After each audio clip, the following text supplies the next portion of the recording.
Hey SD fans, welcome back.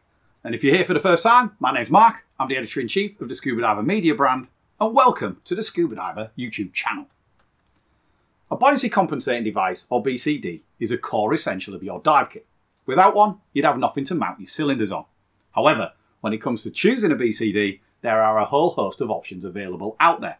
Let me tell you, things have changed a lot from when I first started diving in a Fenzi ABLJ horse collar with oral inflator. I remember nearly getting excommunicated from our local dive club when my uncle and I turned up with ABLJs with power inflators.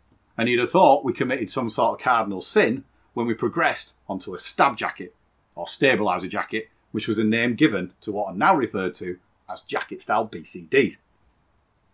Jacket style BCDs are still immensely popular, but backplate and wing setups, as favoured by technical divers, are definitely in vogue at the moment for recreational divers. So join me as we look at the pros and cons of both systems. I'll also be telling you about a third option which could tick all the boxes of what you want in a recreational BCD.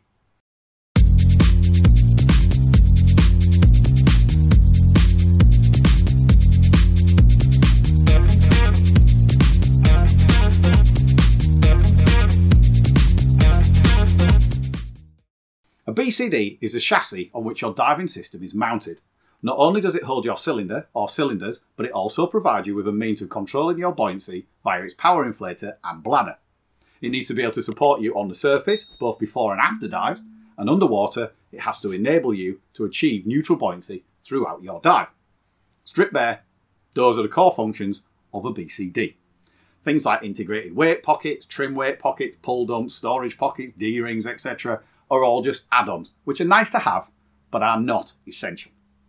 Now, let's talk bladder shape and location first, as this is one of the main differences between jacket style BCDs and backplate and wings. With a jacket style BCD, the bladder sits here at the back, but extends around the sides, so it effectively gives you a comforting hug as you inflate it. A major benefit of this is that at the surface, when it's inflated, it holds you in a nice upright position, keeping your head well clear of the surface. Underwater, if you're correctly weighted, you will not have too much gas in the jacket. So when you get into a nice flat position, what gas is in there will sit on either side of your cylinder. Throughout the dive, this gas will migrate around the bladder depending on your body position. If you turn on your side slightly, say you were looking under an overhang for instance, the gas will move to that side of the jacket. Now, it's a delicate balancing act maintaining this position, because if you turn too far, the weight of the cylinder will make you turn turtle onto your back. But with a bit of practice, you should be able to hold this position before going back into your normal flat diving position. You can usually get a feel for the gas moving around in the jacket, but beware, I have dived in some jacket style BCDs where instead of gas movement being progressive, it'll just suddenly shift en masse, and this can be quite unsettling as you try to make small adjustments to your body position. With a backplate and wing, the bladder will be on either side of the cylinder, either a donut or a horseshoe shape. Difference is it's just mounted on your back. This makes it far more streamlined than a jacket style BCD for when you're moving through the water on your dive, as there is no bulk around the front of you. Another benefit is that the location of the bladder automatically puts you into a nice horizontal trim position, which is what all divers want to achieve anyway. You won't be able to turn on your side and hold position as easily as you would in a jacket style BCD, as the bladder is constantly trying to get you flat again. But if you're correctly weighted, it can be done. On the surface, a backplate and wing can take a little getting used to, especially if you've been diving jackets before. Where a jacket style BCD will hold you nice and upright at the surface, a backplate and wing tends to push you forwards if you put too much gas into the bladder. Now this can be dealt with by not putting too much gas in the first place and then kind of leaning back slightly. It'll never hold you as clear of the surface as a jacket style BCD, but with practice you can still easily float around on the surface in a nice relaxed fashion. Now let's talk fit and adjustment. A jacket style BCD generally has a hard plastic piece at the back. That holds the cam bands to secure it onto the cylinder. These usually have a grab handle, like this, built into the top, which is useful for when you're lifting your gear about. However, some forego this plastic section and rely on the cylinder to provide the strength and support. The one defining feature of jacket style BCDs is the generous use of padding. So expect nice padded backpack, padding on the shoulders, and so on. This makes them extremely comfortable whether you're in a rash vest, a wetsuit, or a dry suit. Most jacket style BCDs then have a cummerbund, and then they have chest straps and clips like these. With these can be easily slackened or tightened, so you can get a good fit when you put it on. A backplate and wing generally forgoes a lot of these elements. The core of the setup is the backplate itself, which can be made from aluminium or stainless steel. Aluminium's lighter, so better for travelling with, but you'll still need to add weights to counteract the buoyancy of your exposure protection. Whereas stainless steel is heavy, so you'll be able to reduce, or in some cases, not even need any lead. The downside is, that's heavy for travelling with. If you're wearing a dry suit or a wetsuit, a backplate can be reasonably comfortable as you've got a bit of cushioning between you and the metal. But it's nowhere near as comfy as a well-padded jacket style BCD. However, there are some backplates now that have removable pads that push onto the front here, and that can make a massive difference to the comfort level. The backplate is then threaded with one piece of 2-inch webbing, which makes up the waist strap and the shoulder straps. And the second piece goes underneath and is a crotch strap to stop the whole setup riding up. Again, there are pros and cons to this one-piece webbing approach. A much touted benefit is that apart from the waist buckle, which is the traditional style of an old weight belt like this, there are no clips or anything that can potentially break.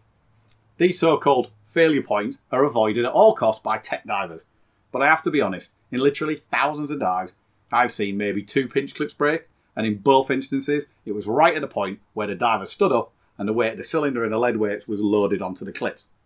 A couple of well-placed zip ties later to hold the pinch clip in place, and they were off into the water for their dive. So it's not the end of the world. The downside of this webbing setup is there's no quick adjustment to the shoulder straps because you've removed the pinch clips, and you have to wriggle a bit to get in them. Now, with practice, it's not too much of a chore, but I still find it a royal pain in the backside, especially if I'm changing between a dry suit and a wetsuit and I have to slacken or tighten the webbing up.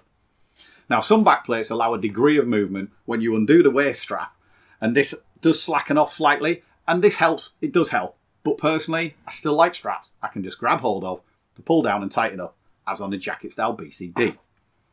On the comfort side of things, the webbing is not as comfortable as well-padded shoulder straps on a jacket style BCD, but some backplate and wings now feature neoprene padding that slides over the webbing, and this does make a difference to the comfort. However, it's worth noting there are backplate and wing style BCDs out there that don't have, well, a backplate. This is my trusty Dive Right Transpac 2 harness, paired with a small travel wing. Ignored the frayed bits and holes, it was chewed by a mouse. Long story. Anyway, the Transpac 2 has no backplate. Instead, it's securely attached to a cylinder with these 2 cam bands. The cylinder itself provides the rigidity. This makes it more lightweight than a backplate and wing, so better for travelling with. But also, having this thick padded backpack makes it just as comfortable as a jacket style BCD. Also, it has comfortable style shoulder straps with pinch clip adjusters. For me, it's the perfect blend of both designs. Right, so that's bladders, backplates and straps covered. Let's move on to pockets and other accessories. With a jacket style BCD, you usually get at least 2 pockets with either a zipper or Velcro closing for storing things like backup torches, mesh bags for collecting rubbish you find on your dive, or a DSMB and spool. When selecting a jacket style BCD, put it on, inflate it fully, and then see if you can still access the pocket. It's amazing how many that are out there have crappy little pockets that you just cannot get into when the jacket has any gas in it. Ridiculous. You'll also have a number of D-rings. These can either be plastic or metal that you can attach things to, but beware you don't end up with too much dangling off you, otherwise you will look like a Christmas tree. On a backplate and wing, they're a little bit Spartan to say the least when it comes to extras. You're not going to find any accessory pockets, let's put it that way. There'll be an array of metal D-rings, but as I said, you can end up looking a right mess with stuff hanging everywhere. Yes, you can bungee and fasten torches to your shoulder straps and DSMBs onto your webbing, but frankly, it's a bit of a Heath Robinson solution. Now, we've mentioned them before in other videos, but you might want to consider a pair of tech shorts, such as those by Apex, Scuba Pro or Fourth Element. These have pockets so that you can stash your DSMB and spool, your torch, your backup mask and so on safely away. You're streamlined nothing's dangling, job done. Let's talk weight. Thankfully, weight belts are going the way of the dodo, and most jacket style BCDs these days have integrated weight pockets, and in some instances, non-dumpable trim pockets on the back. While a basic backplate and wing has none of these, most companies offer weight pouches and pockets that can be retrofitted, and these make a backplate and wing far more user-friendly in my opinion. The manufacturers obviously think so too, as many lineups from a lot of people now feature a backplate and wing that's already decked out with these pockets from the get-go. Now, one big difference between a jacket style BCD and a backplate and wing is how they can grow with you as your diving progresses, or not, as the case may be. A jacket style BCD is ideal for what it's intended for, but that's it. Apart from rare cases, such as AP Diving's Commando, for instance, which is capable of holding a twin set, a jacket style BCD is for single cylinder recreational diving only. If you're heading to technical diving down the line, you're going to have to buy a whole new rig. With a backplate and wing, you can get one for your recreational diving to start with, but if you're then tempted by tech, as it's a modular system, it can grow with you.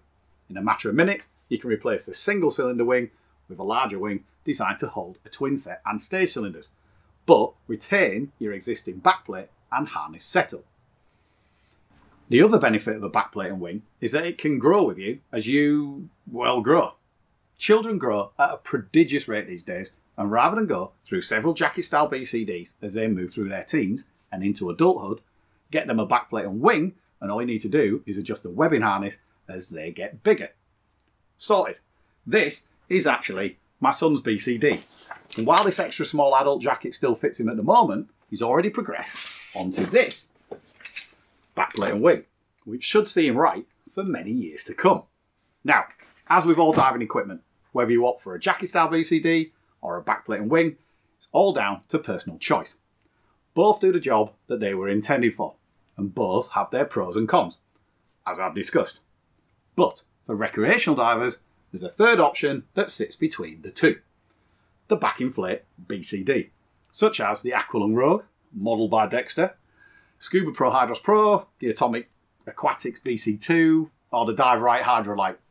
These have adjustable shoulder and chest straps, integrated weights, and even pockets in some cases, much the same as a jacket style BCD, but the difference is that the bladder is only on the back, so it's more like a backplate and wing. You get the buoyancy benefits underwater of a backplate and wing, but the ease of adjustment and fit of a jacket style BCD. Plus, they're generally quite lightweight, so they're ideal for the travelling diver.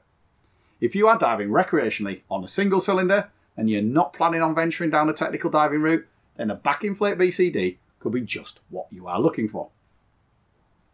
As always, if you've enjoyed this video, be sure to subscribe to our YouTube channel, ring that bell so that you get notification for all our new videos. Now, if you're going diving in the coming days, in a jacket style BCD or a wing, enjoy and stay safe.